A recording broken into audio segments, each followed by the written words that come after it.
Hello, my name is Andrea. If you don't know me, you should subscribe, stick around, all of that. But today we're going to be talking about the 9 books I read in February. We have a wrap up, everybody. Be prepared. This was a great month, fabulous month, best month in terms of my reading career that I've had in so long. So I'm just so excited to talk about these books. I was gonna try to rank them from like best to worst, 1 to 9, but I loved so many of these books, and like looking at them, I honestly don't think I rated any of them less than 4. So this was just a great reading month. First, let me start off with the big one, the main event of the month that I didn't even think I would get through anything else because I was reading this month and I knew I had to read it. House of Flame and Shadow by Sarah J. Maas. This book came out the end of January and I started it on like February 2nd or something like that, and I finished it not even that fast. Like, it took me a couple of days, but I ended up giving it a 5-star. I have seen so many people talking about the book like they didn't love it. Everybody thinks it's the worst CC book. Personally, I love it. I think they're all wrong. I gave it 5 stars. I thought it was so good. A critique I keep seeing people say is that they wanted high stakes because it's such a big series, it's such a big turning point of the story, blah, blah, blah. But if you expect high stakes from Sarah J. Maas and it's not Throne of Glass, you're wrong, even in Throne of Glass.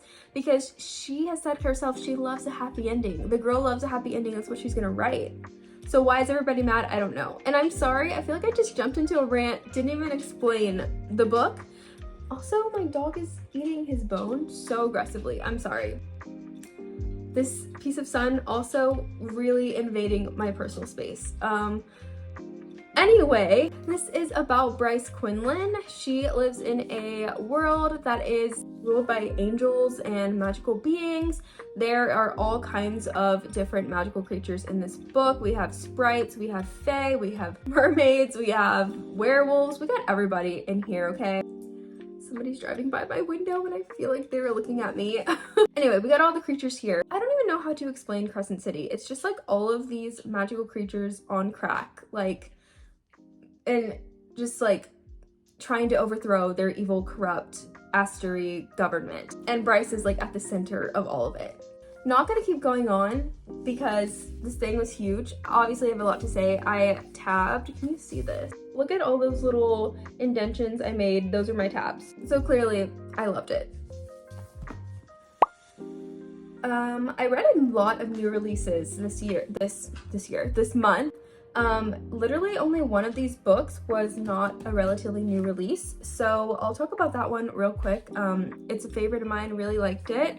So The Way I Used to Be by Amber Smith, I reread this because I wanted to read the sequel that just came out. This book came out 8 years ago and the sequel just came out this year. And this is about Eden. She is a teenager. She is 14 when somebody very close to her rapes her, and this is her story and journey from that assault and her going through her 4 years of high school with that trauma and with that event just kind of like starting out her descent of her life into making a lot of bad decisions, and her kind of just trying to find the courage to tell somebody what happened and all of that stuff. So trigger warning for all of that because it is a heavy book. It has to do with depression, sexual assault, a lot of heavy topics, but this book handles it so well. Like, one of the best ways I've ever seen that topic handled in a book, and I love it. So I really wanted to read The Way I Am Now, which is the sequel. It was written 8 years later. Now we have it, and it picks up from the story right where we left off, which is so interesting to me. I don't know why, I just thought it would be like a couple years later, but we get right back into Eden's story. And a bigger part of this book is Josh. Josh is the cinnamon roll angel that was sent to Eden in that book, but they had such a rough start, a rough beginning because of the places that she was in her life. So in this one, we not only get to see Eden going to trial with her abuser, but we also get to see her and Josh's relationship and how they can reconnect and if there's anything to salvage from their relationship. Oh, so good. This book was so emotional, but it had just like raw, pure emotion. I don't even know how to explain it and if that makes sense to anyone, but I just felt this book so deeply. I love the connection between Josh and Eden. I loved Eden on her own. These are just very loud characters to me. Like, I just see them, I feel them, I understand their motives and why they make the decisions they do. And this book kind of broke my heart, kind of put it back together, kind of felt like it was just some closure I needed from Eden's story that I didn't get years ago. Was very excited for this one, and I'm so happy I finally got to read it. Switching gears from contemporary fiction to a fantasy, I read A Tempest of Tea by Hafsa Faizal.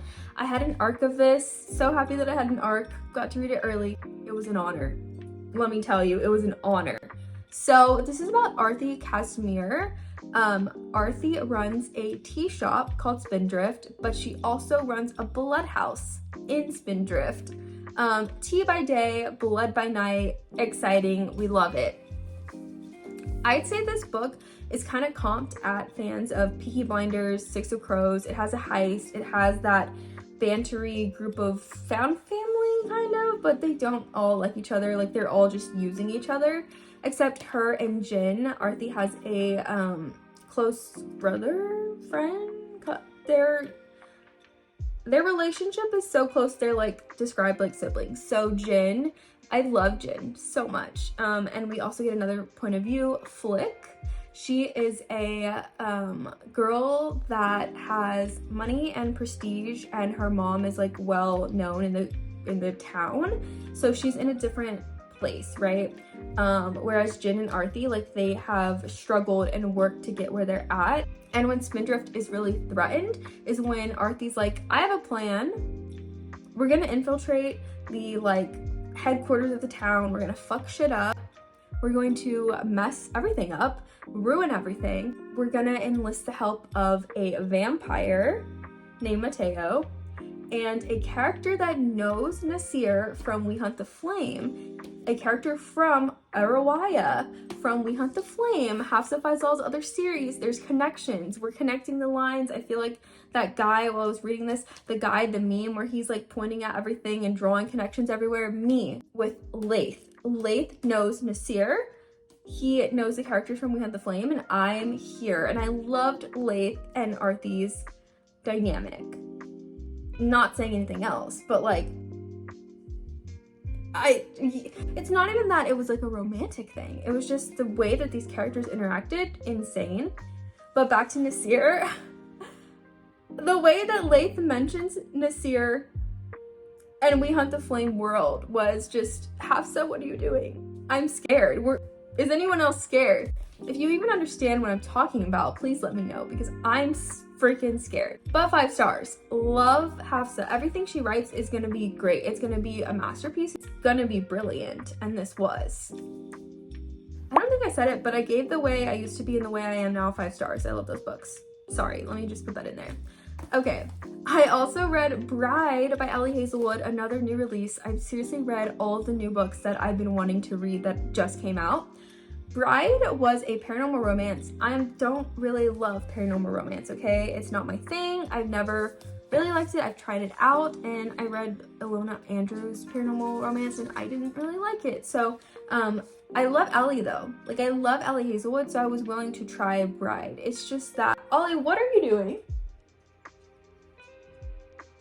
Don't trust him. It's just that I was scared with the werewolf thing. And I was not wrong to be scared. If you understand that, I'm sorry. But overall, this is about Misery Lark. She's a vampire. We get a vampire werewolf romance. It's giving Twilight. It's giving Twilight reimagined, kind of, not really. So, I think it was funny how Ali predominantly wrote this as a romance, obviously. That is her thing. But she did try to throw in the mystical mythology of vampires and werewolves, and she honestly did it pretty good. Like, there was a more solidified plot with the magical stuff and the creatures and them being werewolves and vampires mixed in with the romance, and I felt like it did mesh. It was good, it was solid, and things wrapped up. I gave it 4 stars. It wasn't my favorite Ali book, but I still enjoyed it. Gonna go sob real quick, and then I'll come back and tell you about this one. If only I had told her sequel to If He Had Been With Me by Laura Nolan. Again, this one came out almost a decade ago, and now she's coming back and doing the sequel, and I love that these authors are doing that with some of my favorite books, because I loved If He Had Been With Me, which is about Autumn and Finney, and I've talked about this book so many times.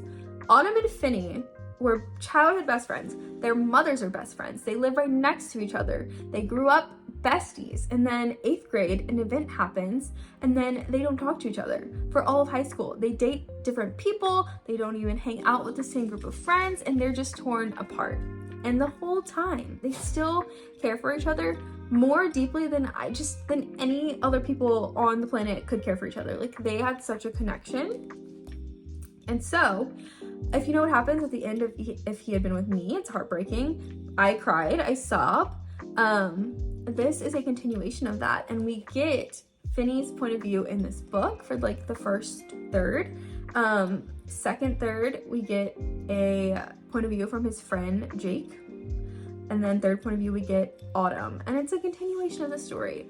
I, for some reason, was under the impression this was just a retelling of the first book from just Finney's point of view, which I would have been happy with. I bought it thinking that was it, and they marketed it as that. I know they did on purpose, but when you actually read it, it's 3 different point of views, and I wasn't mad at it. It was still really good. I think a lot of people were a little disappointed, and I see a why. Like, it didn't live completely up to the first book, but I still think it was good, and I still give it 5 stars because Finney. So I also read A Fate Inked in Blood. I don't have it because I read it on my Kindle. I had an arc of it by Danielle L. Jensen, and that one was really good. It's like a Norse mythology inspired fantasy, which does kind of have like an enemies to lovers kind of vibe going on. The main character, and I'm blanking on her name, and don't let that tell you that I didn't like it because I loved it. I'm just blanking because they have very different names. Like, I remember the main guy, his name is Bjorn, spelled B-J-O-R-N. So what was her name? I can't, it's gonna take me too long to remember. Anyway, she, the main character, all she ever wanted to do was be a warrior, but she's just been married off to this like old man who she hates and wants to kill. And then she ends up getting the opportunity to not have to be with her husband anymore, only to go to a king and be the wife of him because she's discovered to be the shield maiden and have these special abilities. Except she has to marry the king, but the king's son is named Bjorn, and he and her have this very good connection, this very good understanding of each other from the very get-go, and watching that unravel was such a beautiful mess, and I really loved it. And so it has a lot of great fantasy elements. Like, this was just such a perfect fantasy romance. I want to say one of the best I've read, and I feel like this is like the it book. Like, it should be the next really big talked about fantasy. It was so good. 2 more books. I read Dungeons and Drama by Christy Boyce. I had never heard of this author. I just saw this cover, and whoever designed this cover, you are amazing, because this got me to buy the book. And I will say the synopsis too. So it's about Riley and Nathan. Riley is a theater girl. She loves to sing, she loves music, she loves like all kinds of acting and theater things. Nathan is a Game Boy. Like the console, a Game Boy? No. He is a D&D player. He loves video games. He works at Riley's dad's store. He owns like a board game, video game store. And when Riley gets in trouble, she is sent to work at her dad's store. And while she's there, she meets Nathan, and it's just a cutesy contemporary romance, high school romance that was done so well. Like, I don't understand. I know some people might be turned off because it's a young adult from this book, but it was so good and wholesome, and it's just such a good romance, and it had the feels. Like, it's YA, so I swear if somebody in my comments is like, how much spice does it have? You don't ask that about YA, okay? If you want to read smut, you go read adult books. Don't bring that into YA. It's not what it's for. Let me stop ranting, and I'm sorry about yelling at the camera, but that's just a big debate that I keep seeing. Anyway, it still does have, you know, some good romance scenes. But I just, the connection they have, this is why I read romance. Like, I want to feel the butterflies.